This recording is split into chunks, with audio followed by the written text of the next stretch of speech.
fucking no man, swear I don't. Okay. Halo Wong, apa kabar hari ini? Semoga hari ini tetap dan selalu diberikan kesehatan dan kelancaran dalam segala urusan. Apakah iuran keamanan kampung sudah dibayar? Bayarlah Wong, itu kan juga kepentingan kita juga. Seperti biasa Wong, saya akan kembali datang untuk menghibur Wong semua ini dengan bercerita tentang alur film. Kali ini saya akan merangkum film yang berjudul Secret Salvation yang rilis pada tahun 2022. Film ini diperankan beberapa aktor ternama seperti Robert De Niro di sini sebagai sheriff kota, Jack Huston di sini sebagai Shelby John, Willa Fitzgerald sebagai Ruby Red. Menceritakan sebuah pasangan kekasih yang kehidupannya sangat kelam karena obat-obatan terlarang. Mereka memutuskan untuk menjadi keluarga yang lebih sehat dari para haram itu. Namun si perempuan akhirnya tiba-tiba meninggal. Why, kenapa? Padahal hari itu adalah hari pernikahannya, yang membuat si laki-laki harus membalaskan dendam atas meninggalnya sang kekasih. Seperti apa kisah selanjutnya? Penasaran dengan ceritanya? Penasaran lah masa enggak? Inilah kisahnya Wong.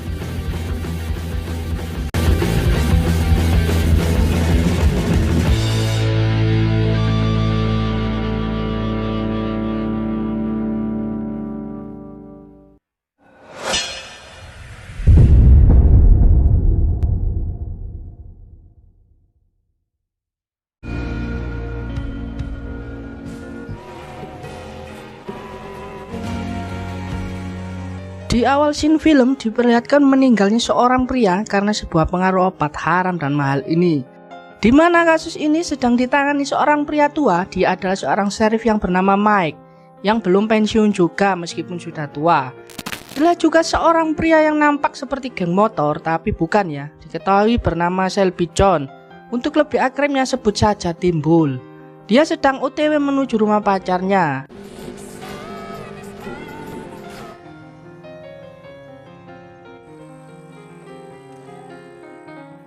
Terlihat pacarnya yang bernama Ruby. Pasangan ini adalah pecandu dunia 3 dimensi atau obat-obatan haram yang diketahui sudah sangat lama.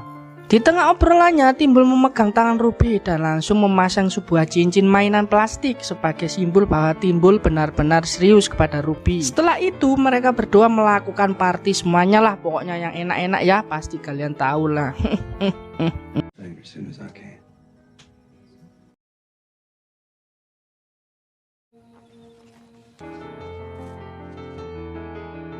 Besok paginya terlihat Ruby yang mulai sadar dan menyesali perbuatannya, bahwa mengkonsumsi obat tersebut tidak ada sedikit pun hal positifnya, melainkan hanya hal-hal negatif saja yang dia dapatkan.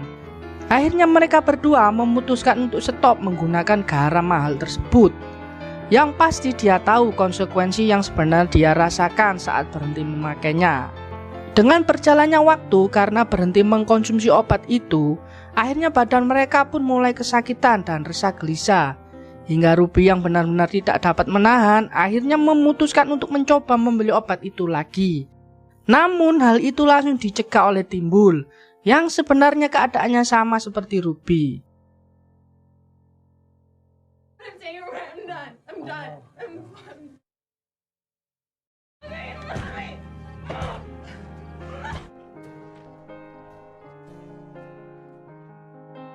Tidak terasa mereka berdua berhenti menggunakan obat tersebut sudah mendapatkan 3 minggu lamanya. Kini mereka hidup normal dan sehat seperti manusia pada umumnya.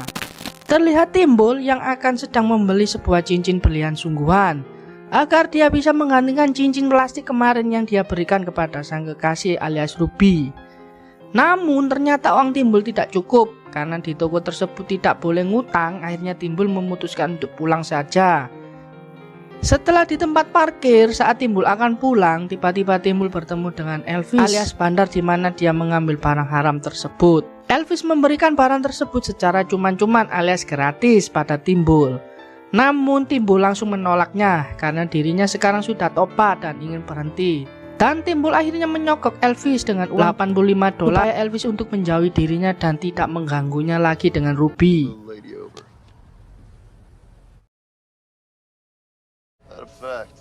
Yeah.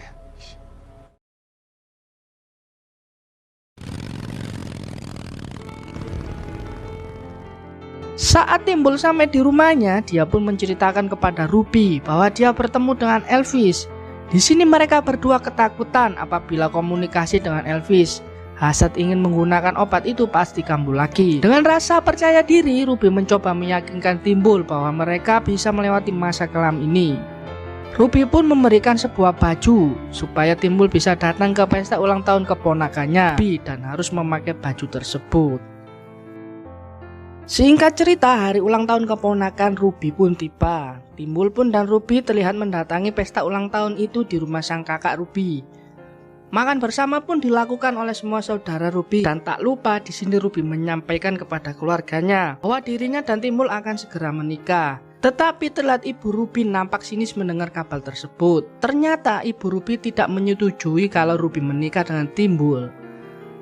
Jurus sakti Timbul pun dikeluarkan dengan mengeluarkan kata-kata dan janji-janji manisnya. Akhirnya ibu Ruby pun langsung merestuinya. Setelahnya Darlene kakaknya Ruby dan suaminya yang bernama Peter mengantarkan mereka pulang dan memberikan sebuah gaun putih untuk Ruby agar digunakan saat hari pernikahan nanti. Don't you let me down. Can't leave without this.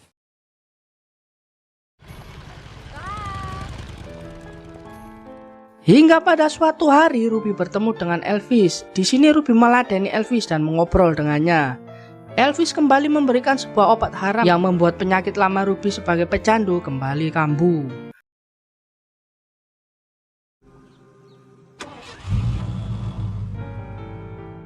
Saat sampai di rumah, Ruby pun tidak berkata apa-apa kepada Timbul kalau tadi dia habis bertemu dengan Elvis dan sudah menggunakan obat itu lagi. Betapa shock dan kagetnya si Timbul karena besok pagi harinya melihat sang kekasih sudah tewas dengan suntikan yang menempel di lengannya. Peristiwa ini sama terjadi pada korban sebelum-sebelumnya. Karena kejadian ini, Timbul merasa sakit hati, apalagi mereka berdua akan melaksanakan pernikahan pada hari itu. Dengan kesedihan yang mendalam, Timbul memakaikan gaun pemberian Darlene pada Ruby yang sudah tiada itu dan membawanya menuju tempat pembaptisan yang dihadiri semua keluarga Ruby.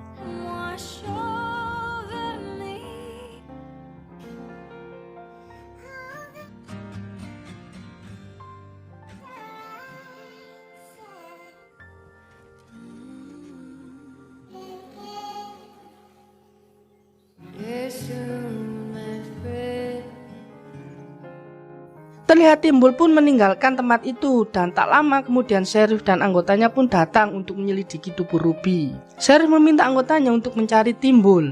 Namun saat datang ke rumahnya ternyata sudah pergi dan membawa perlengkapan tempur untuk mencari dan membalas dendamnya. Singkat cerita, Timbul yang gercep sudah sampai di rumah Elvis dan tanpa ngomong langsung menembak pas di mata Elvis. Timbul menyuruh untuk meminta keluarga Elvis untuk meninggalkan rumah itu. Hey, move your hand, ass.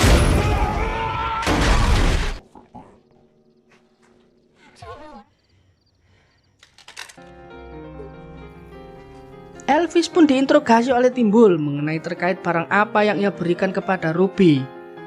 Awalnya Elvis tidak mengakuinya, namun karena ancaman dari Timbul, akhirnya Elvis pun memberikan sebuah informasi penting. Elvis berkata bahwa pemasok barang itu adalah seorang pria bernama Darius yang tinggal di sebuah hotel.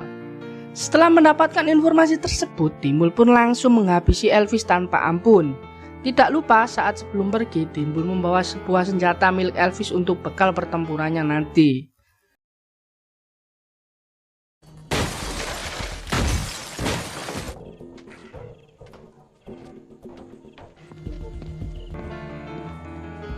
Terlihat juga Sheriff datang ke rumah Elvis untuk olah TKP. Namun sayangnya Timbul sudah tidak ada di situ. Tanpa banyak torek, Timbul pun sudah sampai di tempat Darius tinggal dan dia langsung masuk ke hotel itu. Di saat Timbul sudah sampai di kamarnya Darius, Timbul dihadang oleh anak buahnya Darius dan terjadilah baku hantam di situ. Setelah menghabisi para penjaga, akhirnya dia bertemu dengan Darius. Di sini Timbul memaksa Darius untuk mengatakan siapa pemasok mengedarkan obat haram itu. Darius yang ketakutan pun mengatakan bahwa bos mereka bernama Quixote, beserta juga memberikan alamat tempat tinggalnya. Dan di sini Darius menyampaikan kepada Timbul harus gercep alias gerak cepat untuk segera menghabisi Quixote sebelum kabar ini didengar oleh Quixote. Timbul yang mendapatkan banyak informasi dari Darius. Timbul pun tidak menghabisi Darius, namun Timbul tetap menghabisi semua bawahan Darius. Setelah mendapatkan informasi tersebut, Timbul pun langsung bergerak ke markas Quixote. Skeeter, you are? Oh, got it? Coyote is fucking nuts!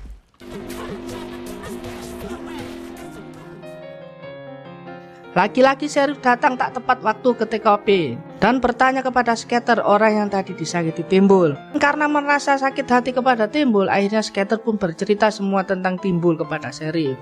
Singkat cerita, terlihat Timbul sudah sampai di markas Quixote.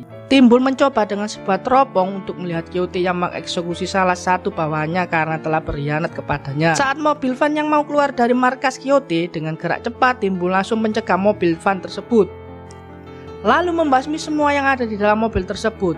Namun sayangnya salah satu bawahan Quixote berhasil selamat dan melarikan diri ke dalam hutan.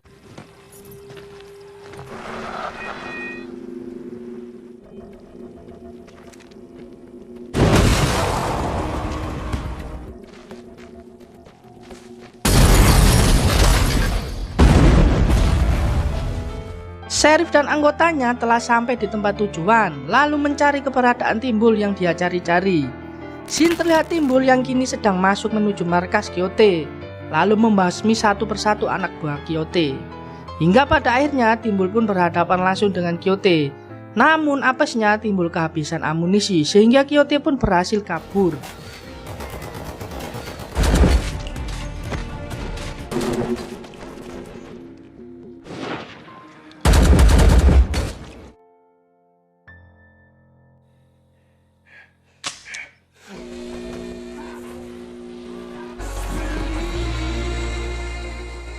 Setelah aksi kejar-kejaran terjadi, akhirnya Quixote ditemukan dan tertangkap. Di sini Quixote sedang menghubungi seseorang. Timbul pun menginterogasi Quixote dan meminta password ponselnya. Saat Timbul mencoba menghubungi orang yang tadi Quixote hubungi, dirinya merasa seperti kenal dengan suara orang. Lalu Timbul memaksa Quixote untuk menjawab siapa bos besar mereka. Sebelum pertanyaan itu terjawab, tiba-tiba sheriff muncul dan menodongkan pistol untuk menghentikan semua ini. Namun dari arah belakang, anak buah Quixote melepaskan tembakan yang mengakibatkan rekan dari sheriff terluka. Namun Timbul langsung membalas tembakan itu dan berhasil menghabisi anak buahnya Quixote. Quixote pun dihabisi oleh sheriff karena telah melakukan sebuah perlawanan.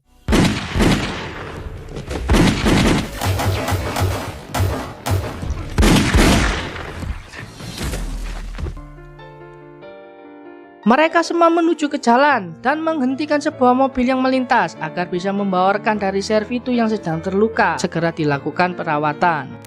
Karena misi Timbul belum selesai, dia memutuskan untuk mendatangi orang ia telepon tadi, dan ternyata orang itu adalah Peter, kakak ipar dari Ruby.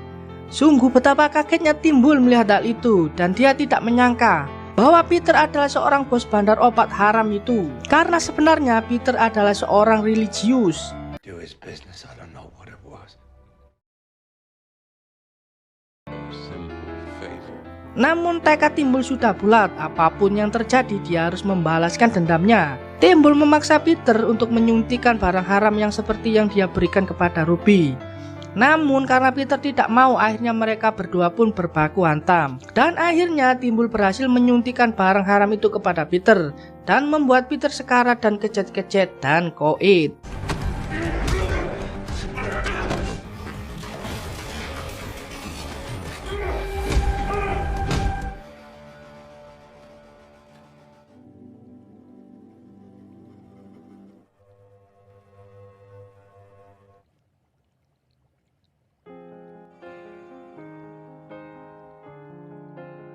Setelah semua ini selesai, John pun mendatangi pendeta agar ia dibaptis di sisa hidupnya sebelum dia meninggal. Dan film pun buyar. Pesan dari film ini, janganlah mencoba-coba terhadap obat-obatan terlarang, karena itu adalah haram. Ketika badan ini sehat, kerjalah yang semangat untuk mengumpulkan uang sebagai modal usaha. Jangan gunakan untuk berfoya-foya atau bersenang-senang, agar diri ini kelak tidak selamanya menjadi karyawan, tetapi harus sebagai hartawan. saya karyawan sakit hati. Itulah akhir cerita dari film Civic Salvation yang rilis pada tahun 2022. Makasih wong sudah menonton, jangan lupa like, subscribe, dan share kepada teman, saudara, tetangga kamu. Sampai jumpa di video berikutnya mo.